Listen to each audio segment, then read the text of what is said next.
En octobre 2017, dans le Nord, Corentin, un collégien de 15 ans, tue une femme d'un seul coup de couteau. Pourquoi? Pour le seul plaisir de tuer. Ouvrons ensemble la code B du dossier d'instruction de Corentin. Europe 1, Christophe Ondelatte. Dans le système judiciaire français, le dossier d'instruction contient un sous-dossier appelé Cote B. Il rassemble les rapports des experts psychiatres, psychologues et de l'enquêteur de personnalité. Ouvrons l'un de ces dossiers. Ondelatte raconte. Cote B sur Europe 1. Le 19 octobre 2017, à Caudry, près de Cambrai, le cadavre d'une joggeuse qui s'appelle Ginette Alvarez, 57 ans, est découvert sur un chemin de campagne.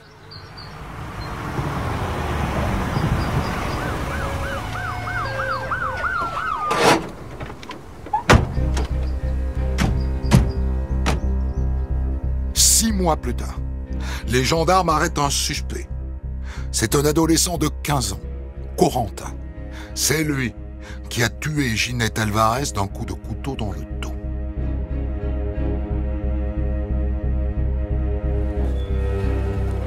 Je suis appelée le 5 avril 2018 pour une garde à vue dans le cadre d'un crime qui s'est passé quelques mois auparavant. Maître Sandrine Bleu, avocate de Corentin.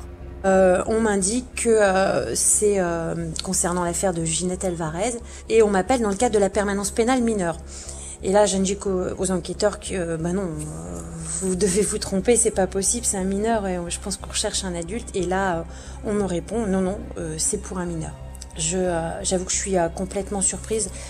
J'y crois pas. Je vois un gosse assis sur une chaise, un blondinet qui attend sagement que l'avocat arrive pour faire l'entretien et ensuite pour l'audition. Je suis totalement étonnée de voir ce gamin parce qu'en plus il est tout petit. Il me regarde, il me dit bonjour madame, comme un gamin bien élevé et à un moment je crois même à une farce en fait. J'y crois pas en fait. Je me dis c'est pas possible, il y a une erreur.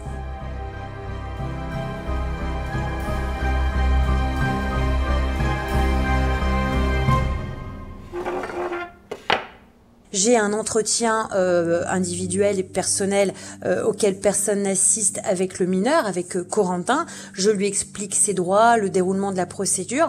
Et Corentin m'écoute bien sagement, ne pose aucune difficulté. Bonjour jeune homme. Bonjour madame.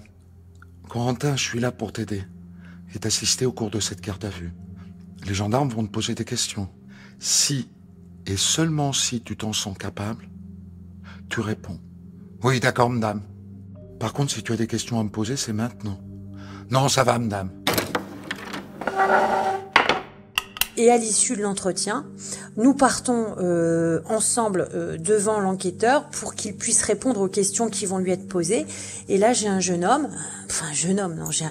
gamin devant moi qui répond bien sagement à l'ensemble des questions qui lui sont posées, qui n'hésite pas à interpeller l'enquêteur lorsqu'il comprend pas.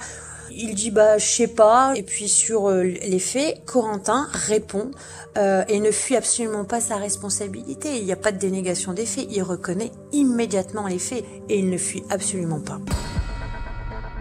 Ordonnance de mise en accusation de Corentin. Sur Facebook, Corentin a raconté à des camarades de classe qu'il se retrouverait un jour en prison pour le meurtre de Ginette. Il disait « Je vais avouer, je l'ai tué de sang-froid, je n'ai pas eu de remords. Si les flics me croient pas, je tuerai une autre personne. Ils seront obligés de me croire. » Lorsque Corentin passe aux aveux, je suis surprise, je suis stupéfaite. Je me dis comment un gamin peut faire ça. Mais voilà, après je reste dans mon rôle de défenseur des droits, je l'écoute. Après c'est vrai qu'on s'interroge en se disant mais qu'est-ce qui peut amener un gamin à faire ça? Parce que c'est exceptionnel, un gamin de cet âge-là qui commet un meurtre de sang-froid. Pourquoi un gamin de cet âge-là arrive à faire ça? Donc il y a plein de questions qui se posent. Dans quelle étape psychologique, éventuellement psychiatrique, se trouvait Corentin au moment de l'acte et comment il va aujourd'hui? Comment va cet enfant?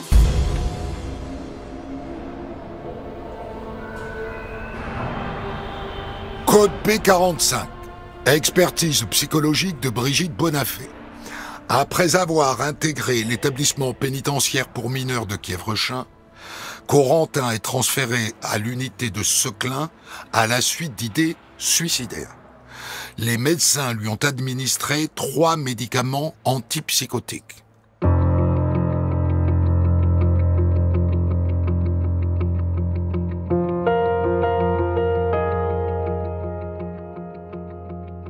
Je vais me rendre au centre spécialisé pour rencontrer Corentin. Ça me permet aussi de voir comment va Corentin, de prendre de ses nouvelles. Et puis de lui expliquer les suites à venir, c'est-à-dire l'évolution de l'enquête, sa rencontre avec un expert psychologue, sa rencontre avec un expert psychiatre. Et à ce moment-là, c'est toujours cette difficulté, c'est de jongler entre le client et l'enfant, tout en restant dans son rôle de défenseur, sans devenir maternante, quoi. Il faut expliquer à un gamin dans quelle situation judiciaire il est. C'est pas toujours évident de trouver les mots parce qu'il faut adapter son discours pour qu'il puisse comprendre. Madame, ça va se passer comment? Je comprends pas. Il y aura un procès un jour ou pas? Oui, mais l'enquête n'est pas terminée. Tu vas recevoir la visite d'experts psychologues et psychiatres, et puis on va aller voir le juge plusieurs fois. Ils vont t'écouter, ils vont essayer de te comprendre, et tu vas raconter ton histoire. Et puis un jour, il y aura un procès, oui. Il est inquiet parce qu'il se rend bien compte qu'il y a une prise de conscience de ce qui s'est passé et de ce qui va se passer. Et il sait qu'il va y avoir une condamnation, il sait qu'il va y avoir une peine, et il trouve que c'est normal au vu de ce qu'il a fait. Et il cherche pas à dire, il cherche pas de circonstances atténuantes ou quoi que ce soit. Il dit voilà, ça s'est passé, je dois être puni. Mais après, savoir si il a conscience de l'extrême violence, je sais pas.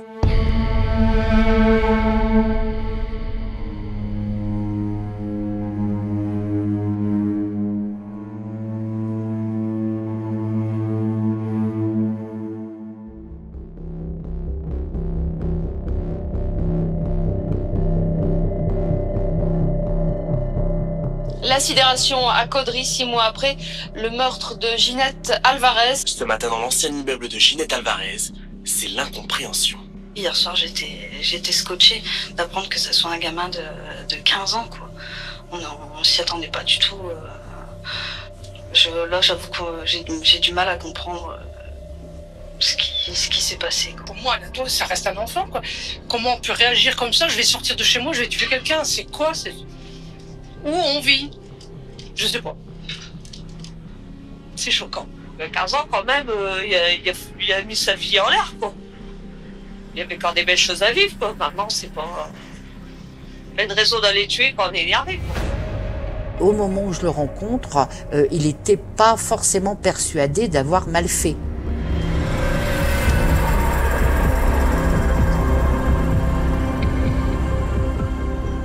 Bonjour madame, c'est pourquoi? Bonjour monsieur, je suis l'experte psychologue madame Bonafé, je viens pour expertiser Corentin. Ah, ma pauvre dame, celui-là, c'est un cas, hein. Il porte pas, il dit rien. Franchement, bon courage. Hein.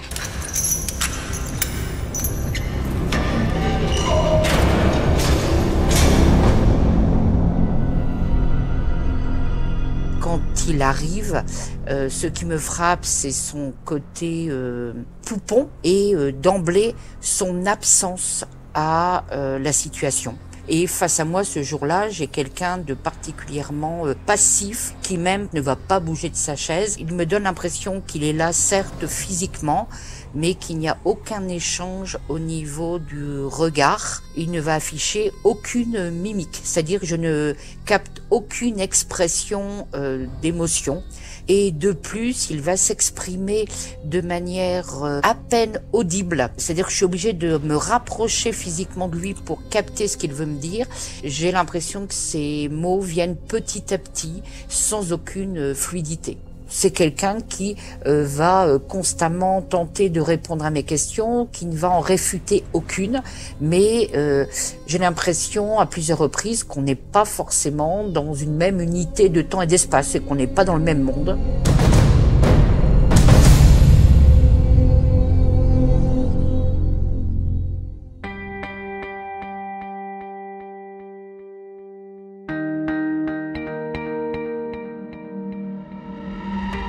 Code B47. Expertise psychologique de Brigitte Bonafé. Scolarisé au collège Jean Monnet de Caudry dans le Nord, Corentin sèche les cours à compter de la classe de 4e. Il ne supporte pas de devoir rester assis sur une chaise. Corentin pense que ses camarades le perçoivent comme franc, mais un peu violent. C'est avec une certaine complaisance que Corentin va accepter de narrer les faits qui lui sont reprochés. Corentin est un enfant qui n'aime pas l'école, qui présente un absentéisme scolaire assez important. Et il vit seul au domicile paternel avec sa petite sœur. La mère a quitté le domicile familial. Il n'a plus de contact avec elle ou des contacts très très pauvres où elle lui promet des choses qu'il n'a pas. Elle le laisse dans l'attente, elle le fait espérer. Et donc Corentin vit avec un père qui se consacre essentiellement à la petite sœur qui demande beaucoup d'attention. Et il laisse Corentin livrer à lui-même. Et un soir, Corentin se fâche avec son père. Il est très très en colère et en fait, il a besoin d'extérioriser cette colère. Il ne sait pas comment faire pour extérioriser cette colère parce qu'il n'a pas appris à gérer ses émotions. Et il va, comme il le fait à chaque fois, s'isoler dans sa chambre devant son écran d'ordinateur. En fait, Corentin, d'un site internet à un autre, va être amené à consulter des sites sur le dark web et être exposé à des images d'une particulière violence. Et il n'est pas outillé pour en fait encaisser des images d'une telle violence. C'est un enfant à la base, c'est un enfant lambda et il se prend tout dans la figure. C'est l'envers du décor d'Internet. Maître Charles-Emmanuel Herpierre, avocat de la famille de Ginette Alvarez. Vous avez ce genre de film d'une rare violence, des films de mise à mort par exemple, des films de torture réaliste, de vraie torture, des films de vrais viols. Et c'est ce genre de film dont il s'abreuvait du matin au soir. Et c'est ce genre de film qui l'ont façonné.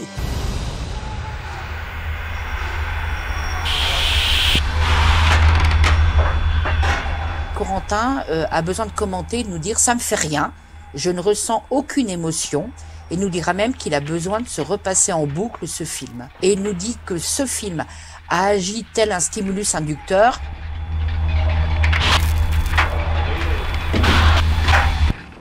Et le lendemain matin, lorsqu'il se lève, il prendra un couteau dans son sac à dos, en disant qu'il va se défouler sans idée forcément précise, et puis il partira sur le chemin de l'école buissonnière, faisant croire à son père qu'il partira au collège. Lorsqu'il sort du domicile avec le couteau, il a une idée il veut extérioriser sa colère. Il n'a pas d'idée préconçue.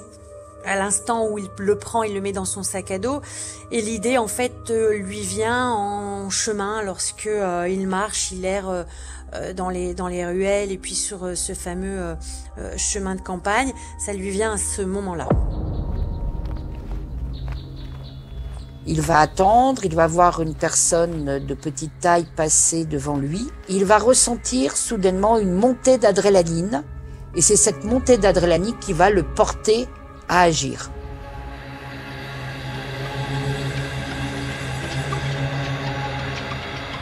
Code B47.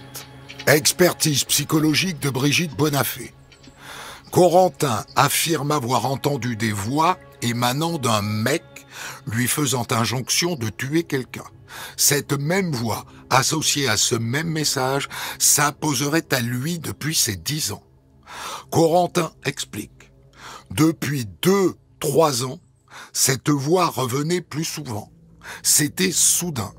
Elle disparaissait aussi vite qu'elle arrivait. Ça se passait surtout le matin, quasiment pas l'après-midi, et un petit peu le soir. Il va à nouveau, avec une certaine forme de toute puissance et de forme de jouissance, nous dire qu'il n'a porté qu'un seul coup de couteau, 20 à 30 cm, au niveau de l'omoplate. Et il dit, une fois de plus, j'ai témoigné de ma force, comme depuis toujours. Il a surtout juste après, évoqué le fait qu'il ait retiré le couteau de la plaie, qu'il ne s'est pas soucié du tout de savoir si la personne était blessée ou décédée, Et là, à partir de là, il va se dire que il faut surtout pas qu'on le prenne en défaut. Donc il m'explique, alors avec beaucoup, là par contre, de détails, qu'il a pris du temps pour ranger le couteau pour pas qu'on voit, qu'il a nettoyé les 2-3 gouttes de sang sur sa main et sur son visage, et donc il va quitter le lieu du crime. Et là, il récite ça sans précipitation, qu'il va rejoindre le domicile paternel, et ce n'est que le soir qu'il va se laver, mettre les vêtements à la machine à laver et continuer sa vie comme d'habitude. Et quand je vais questionner Corentin en disant « mais qu'est-ce que ça te fait ?» Ça ne lui procure rien en termes d'apaisement.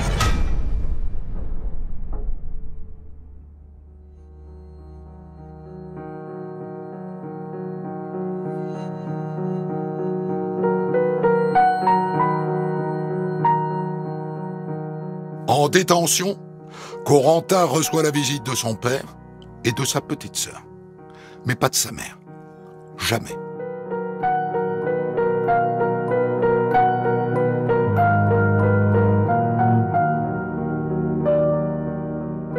Corentin raconte à l'experte psychologue une enfance douloureuse.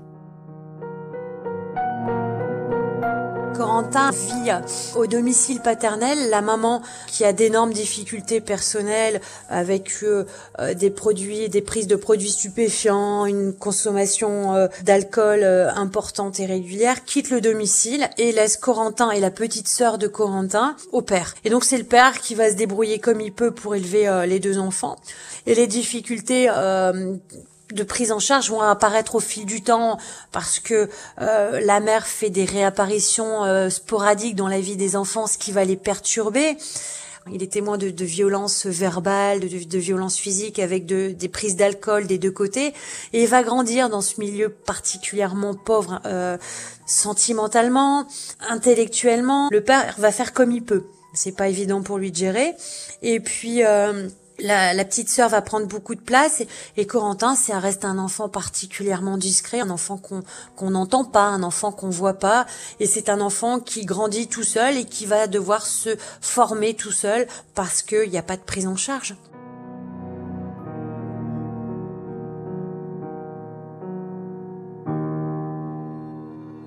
Et Corentin, fort de ça, a l'impression que finalement ses parents n'ont jamais apporté ce qu'il était en droit d'attendre sur le plan éducatif. Brigitte Bonafé, experte psychologue. Et quand je lui demande quels sont quand même les souvenirs partagés avec l'un ou l'autre, on n'a rien. Corentin ne va nommer aucun exemple concret, positif ou négatif, de ce qu'il a partagé avec son papa. Et il me dit, avec mon père, on ne se parle jamais, car on n'a rien à se dire. Côte B49, expertise psychologique de Brigitte Bonafé. Corentin a une sœur cadette. Leurs parents se séparent en 2012 et le juge confie la garde des enfants au père. Corentin explique l'éclatement de la cellule familiale en disant « Mon père cherchait constamment des meufs, ma mère l'a vu dans son téléphone. » Et de sa maman, il va dire qu'elle l'aurait abandonné, c'est le terme qu'il emploie, quand il avait 7 ou 8 ans. Et au moment où je rencontre Corentin, il m'explique qu'il a reçu quelques courriers de la part de sa maman, mais qu'elle ne met pas l'adresse à laquelle il peut lui répondre. Et donc, il me dit qu'il n'y a même plus de révolte en lui parce qu'il est toujours habitué à ce qu'il n'y ait pas de relation et que les choses soient à sens unique, notamment avec sa mère. Corentin nous laisse entendre qu'il se suffit à lui-même et qu'il n'a pas besoin d'exister au sein d'un réseau amical. Et donc, comme exemple, il nous dit qu'il se rend dans les cimetières parce que c'est un lieu calme. Malheureusement, je n'en saurais pas plus. Alors qu'effectivement, j'aurais souhaité voir s'il y a un caractère de fascination par rapport au cimetière ou à la mort et savoir ce que ça représentait pour lui.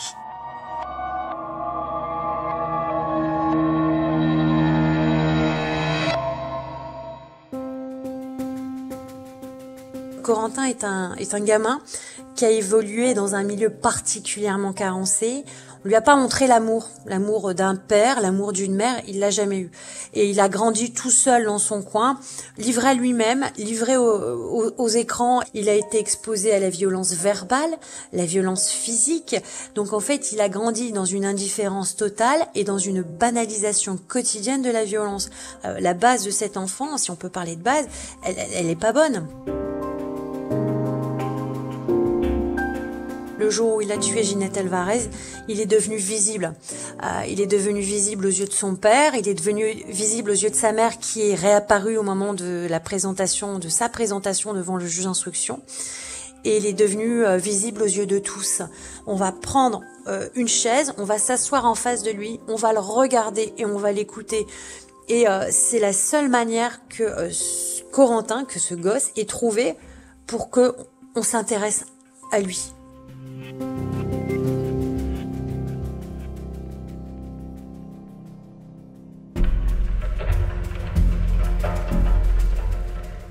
Ordonnance de mise en accusation.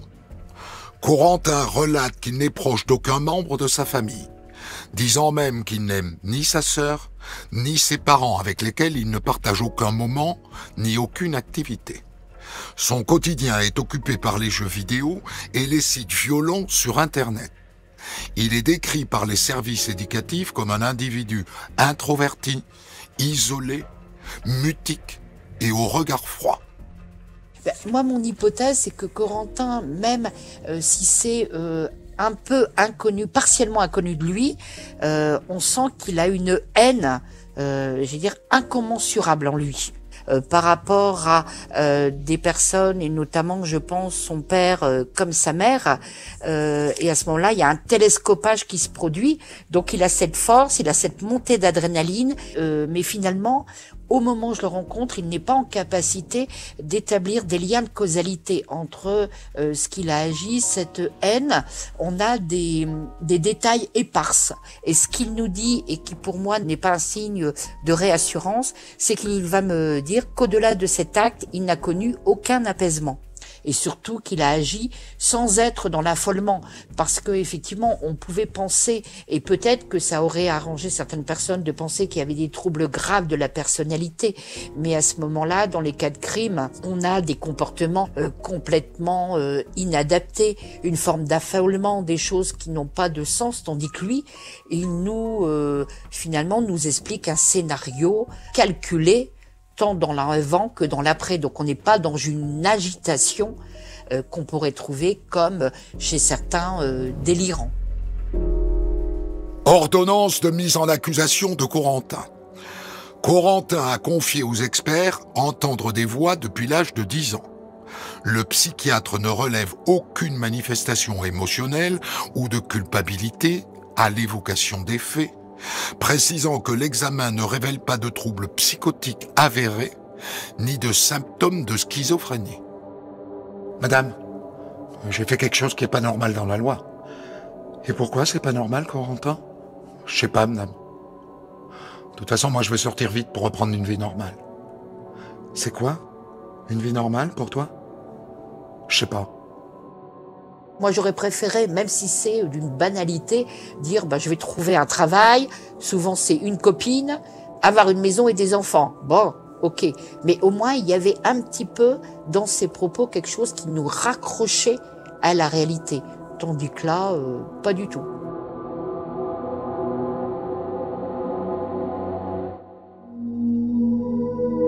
Ordonnance de mise en accusation. L'existence d'actes meurtriers d'une gravité croissante, le plaisir ressenti au moment de ceux-ci, le manque d'empathie, l'absence de culpabilité et les traits narcissiques sont analysés par l'expert psychiatre comme caractéristiques d'une organisation psychopathique de la personnalité. Les psychiatres vont parler effectivement de traits psychopathiques, mais Ce sont les traits qui sont présents chez tous les mineurs, l'intolérance à la frustration, la réalisation immédiate du plaisir. Et donc poser un diagnostic avec une certitude évidente, c'est pas possible. Parce que c'est un mineur qui est en construction. Donc les traits de son caractère, de son tempérament sont en train de se façonner. Il passe du statut enfant à celui d'adolescent. Donc il est en plein façonnage. Donc dire aujourd'hui c'est un psychopathe, on peut pas dire, c'est dangereux, c'est absolument impossible. Je pense que n'importe quel expert psychiatre serait en incapacité totale de dire c'est un psychopathe.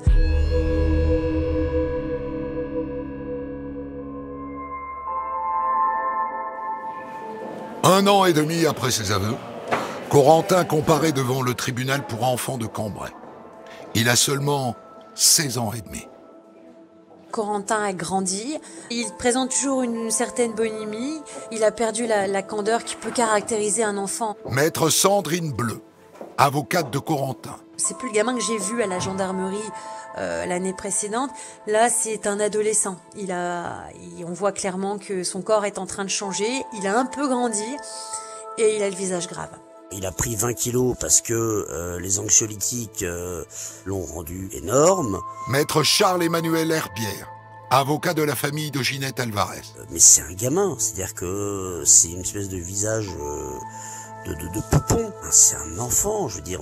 En plus, il donnait pas la meilleure image de lui-même puisqu'il était sous camisole chimique. On avait l'impression, si vous voulez, que le procès lui passait au-dessus de la tête, que c'était pas son procès. Et j'étais assis en face de lui et je l'observais, pendant 2 jours je l'ai observé, et ce qui me fascinait, c'était son regard complètement noir, sans âme, une espèce de puits sans fond. Code B54, expertise psychologique de Brigitte Bonafé. Le crime, commis tel que décrit par Corentin, peut être appréhendé comme un acte au service d'une mégalomanie narcissique, marquant une distance absolue avec la victime par l'indifférence. Corentin répond à toutes les questions qui lui sont posées. Il n'a pas une voix qui porte. C'est quelqu'un qui parle très doucement, qui n'a pas un timbre de voix particulièrement fort. Parfois, il sera agacé, encore une fois, par les questions qui lui sont posées parce qu'il y a déjà répondu. Il reste très discret, la tête baissée. Il regardera peut-être par la fenêtre de temps en temps, mais il répondra à chacune des questions qui lui sera posée par le magistrat. C'était des espèces de monologues, soit des monologues, soit des réponses sèches, des réponses de 2-3 mots, pas plus. Malheureusement, les parties civiles en ont été un peu pour leur argent, parce qu'elles attendaient des réponses. Elles étaient venues pour ça. Elles voulaient comprendre comment on avait pu en arriver là, et elles s'attendaient à ce qu'il s'exprime. Zéro, rien du tout. Il attendait que ça passe. Corentin, voulez-vous vous lever? Oui, monsieur le président. Vous vous sentez coupable? Oui, c'est pas bien ce que j'ai fait. Soit. Mais vous avez conscience du mal que vous avez fait? Oui, je pense. Oui, sans doute, mais... monsieur, je me suis pas rendu compte. Je sais, c'est mal. Et donc, à partir du moment où il n'a pas intégré qu'il a fait souffrir quelqu'un d'autre, j'allais dire, je vais simplifier à l'extrême, mais il voit pas l'intérêt de changer. Et donc, pourquoi faire une thérapie? C'est-à-dire qu'on se dit, s'il pouvait nous dire, noir sur blanc, voilà, il s'est passé ça, donc j'ai fait ceci. L'aspect rationnel qu'on pourrait y mettre serait une fonction de réassurance pour nous, mais ça lui apporterait rien de particulier. Mais c'est à nous que ça ferait plaisir, parce que on se dirait, on a compris, ou on a faim de comprendre quelque chose. Et je pense que le cas de Corentin, comme souvent les adolescents qui commettent des actes gravissimes, effectivement, ça vient nous préoccuper plus peut-être que chez les adultes, dans certains cas, et notamment le cas de Corentin. C'est très compliqué, si vous voulez, de l'appeler être humain. Je vais être très honnête. Un être humain, c'est quelqu'un qui a quand même une forme de relationnel à l'autre. C'est très compliqué. C'est très compliqué. Je lui souhaite de tout mon cœur de revenir dans la communauté des hommes. Mais malheureusement, le mal est tellement profond que je me demande si c'est possible. Ça interpelle. On a l'impression que c'est un gamin qui est perdu. C'est d'une tristesse infinie. 2 experts qui viennent vous dire d'une même voix, et pourtant ces gens-là sont rarement d'accord, que ce qui nous sépare de son prochain meurtre, c'est le temps qu'il passera en détention, ça fait froid dans le dos. Je dis pas monstre de façon péjorative. Je dis monstre par opposition à un être humain inscrit dans la société des hommes, ce qu'il n'est pas. Ce qu'il n'est pas du tout. Et je lui souhaite un jour de l'être. Maintenant, est-ce qu'il peut, est-ce qu'il est en capacité de le devenir? Je sais pas. Je sais pas, une fois de plus, je suis pas psy. Je pense qu'il faudra du temps, il faudra beaucoup d'années de reconstruction. Si tant est qu'on y arrive. Je peux pas laisser dire que Corentin recommettra un crime quand il sortira de prison, parce qu'il y a un travail qui est fait en amont au centre du milieu carcéral. Et puis encore une fois, il avait 15 ans, même pas quand il a fait ça. Dire qu'il va recommencer, personne ne peut le dire. Personne. On peut évoquer sa dangerosité, éventuellement, on peut évoquer certains traits, mais ce sont des traits qui peuvent être corrigés, encore une fois. Et c'était un enfant en devenir, un adulte en devenir. Et donc, sa personnalité, elle est évolutive. Côte B56. Expertise psychologique de Brigitte Bonafé. Corentin n'est que partiellement apaisé par son traitement médicamenteux. Corentin affirme n'avoir perçu aucun soulagement par son meurtre, et les risques de récidive sont dès lors à ne pas négliger. Alors, je pense que Corentin, quand il évoque avec les OPJ qu'il aurait pu réitérer de tels actes si un frein n'avait pas été mis finalement par la justice, je suis malheureusement persuadée que là, il nous dit vrai. Puisque, comme il l'a lui-même admis, il n'a jamais trouvé un apaisement dans l'acte qu'il a commis. Donc, à partir du moment où on commet un acte, où on prend un positionnement et qu'on est dans l'attente que ça produise du bien-être pour nous et qu'on n'atteint pas, pendant tout un temps, on risque d'essayer de renouveler avant d'envisager une autre solution potentielle. Donc au moment toujours où je le rencontre, pour moi, les risques de réitération, comme il l'a formulé lui-même, étaient réels. Et en même temps, il faut toujours trouver un espoir, c'est-à-dire que si il trouve quelqu'un parmi les gens qui vont l'accompagner, en qui il ait suffisamment confiance pour accepter de se dévoiler un peu plus, on peut essayer, tenter, réussir, j'espère que ça ne sera pas un vœu pieux, à faire en sorte qu'il puisse à nouveau trouver une place et sa place dans la société des hommes, parce que ça reste un humain, même si certaines personnes ont voulu voir Corentin comme un monstre.